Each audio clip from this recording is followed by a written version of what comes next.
How are you doing, YouTube? It's your friendly gamer, SmartEntity here. Today we're going to have a head-on comparison between a maxed channeling Dragon Nikana build versus a maxed channeling Scindo Prime build.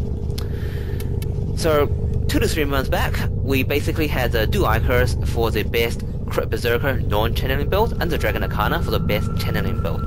A while back, we had the T-Rex, which can compete with a dual Icer for a Crit Berserker build. And then we were introduced to the Scindo Prime, which can compete with the Dragon Nikana for a channeling build. So for a channeling build, we have the I've been thinking, operator. Low mod, obviously for I channeling. thought you'd want to know. Spore, Strike, Fury, Pressure Point as your sort of base DPS essential mods. You know, you should always have them, no arguments. Fever Strike, Molten Impact for your 90% extra damage mods. Focus Energy for that channeling efficiency as well as that electricity damage to combine with Fever Strike to produce that corrosive build for tower. And of course with Gate Crash we were introduced to Buzzkill, which has a 120% slash damage for both the Dragon Nikana and the Scindo Prime, where they have outstanding slash damage versus the other impact puncture physical damages. So we use Buzzkill on there, which does provide much better absolute DPS value compared to a 60% extra elemental damage. So this build again is for absolute DPS value, which I will show you guys shortly on Warframe Builder, and we are using corrosive fire for that obviously tower build. And we will use the same build, exactly the same build for the Scindo Prime as well. So both of these guys would require one Forma to be able to fit all these mods on. Alrighty, so let's have a look at Warframe Builder. So first, Dragon Nikana, again, exact same build. We have total damage 1384, sustained DPS 1522. For Scindo Prime, same thing, 1215, 1337. So Dragon Nikana marginally better, but barely noticeable. Now, just to add, as far as the stances go, Tranquil Clave, Decisive Judgment, Rendering Crane, you know, all these stances, none of them offer particularly increase in DPS, not like Crimson Dervish and Dark Prime. These stances are just stances for pretty much mod points, so I wouldn't worry too much about that. You will see shortly after we get into the game that the damage done to enemies, like the minor differences between the two, is actually pretty much negligible, just because, you know, we're looking at, despite all these mods, only about, what, 100-ish difference? Which is nowhere near enough to justify another extra hit. So if you're gonna need, say the enemy have, we'll say 2000 HP, right? Boar's weapon will need 2 hits anyway. If the weapon have 1500 HP, they'll need 2 hits anyway. If the enemy have 800 HP, Boar's weapon will kill it with 1 shot. It's only when, you know, when you have an enemy that is literally just within that 100 difference that the Dragon Nikana will be superior. And honestly, in gameplay, that hardly ever happens, right? When it does happen, it'll, you know, go in a split second. Your Sentinel will probably do the extra damage. You probably won't notice. So I wouldn't worry too much about the damage difference there. Alrighty, so let's have a look at some gameplay. To begin with, we'll have the Scindo Prime in a T4 mobile defense. So as with all melee weapons, we have to look at traveling utility because that plays a huge part as far as how useful the weapon is. So Scindo Prime, pretty much no traveling utility, pretty horrible. It offers no additional traveling utility than jumping and sliding or jumping and kicking. So it pretty much gives a 0.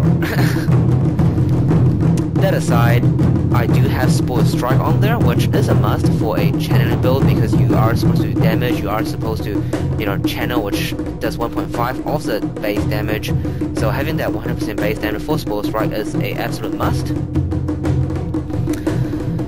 So that aside, let's have a look at the damage. So we'll do some basic enemies on some heavy gunners and whatnot. So Lancers, we can pretty much 1 shot. With heavy gunners, we're looking about 3, 4, 5 shots. With fusion mowers, probably 2 to 3 shots. So have a look here, 1, 2, 3. So about 3 shots.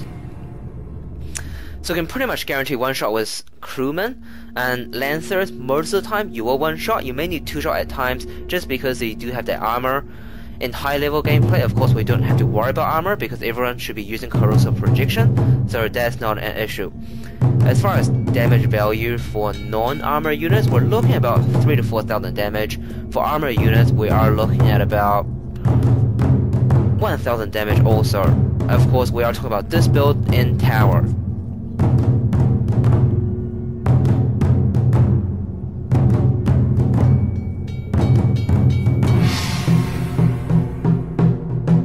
So to sum things up, 1 to 2 shots for your sort of basic units, crewman 1 shot, lancer 1 to 2 shots, your fusion mowers and your ancients, you're looking at about 2 shots, maybe 3 shots for fusion mowers. Should just be 1 or 2 shots for ancients, just because you do have the added slash damage in there, very good for those ancients. And for your heavy gunners, you're probably looking at 4 to 5 shots. You may get 3 shots, but usually 4 to 5 shots. Of course, we are assuming we do no crit. If you're doing crit, obviously damage will be much higher, and you need less shots.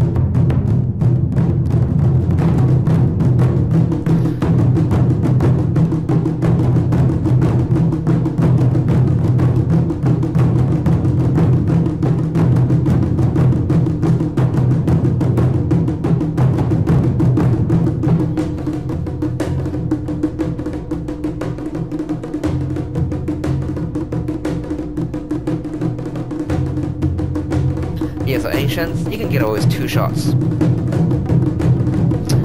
Alrighty, so next we'll jump into a T3 Exterminate for Dragon Nikana gameplay.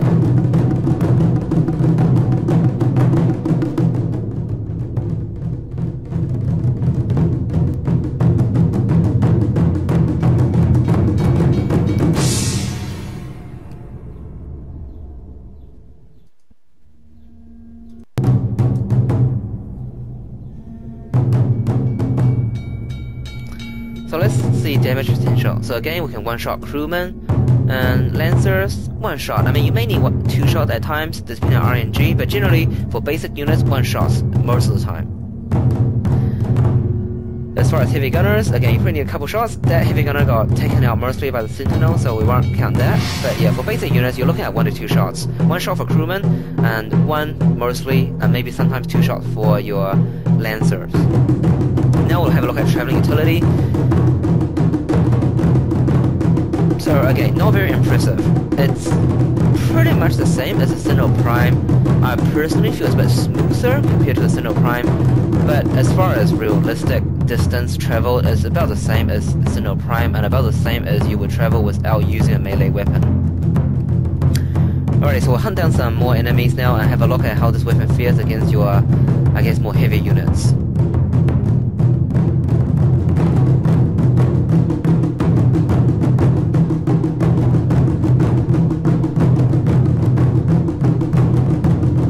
Fusion mower, 2 shots. Of course, we are assuming we do no crit. If you do crit, you do more damage.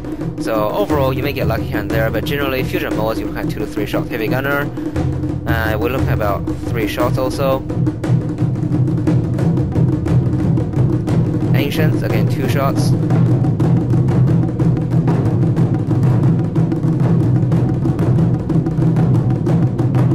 Yeah, so heavy gunners, about 4 shots, 4 or 5 shots. So to sum up, basic units, crewmen, 1 shot guaranteed.